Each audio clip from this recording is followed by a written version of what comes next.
Bristol Community College, Mathematics with Dan Avedikian, Math 060, Topics in Developmental Mathematics, Section 3.3, Problem 3.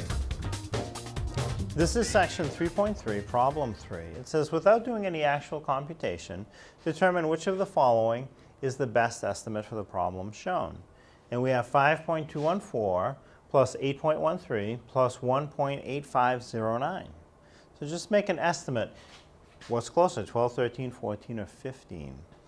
Well, as we add up the numbers, I can see that 5 and 8 is 13. 13 and 1 more is 14. 14 is one of the options, but it's actually not the best estimate. It's an okay estimate. It will be close to 14. But if you combine the decimals too, it's 14 and some more.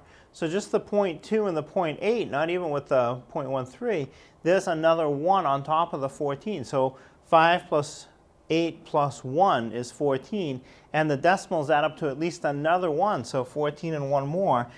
15 is a better estimate. 14 would be okay, 15 is better.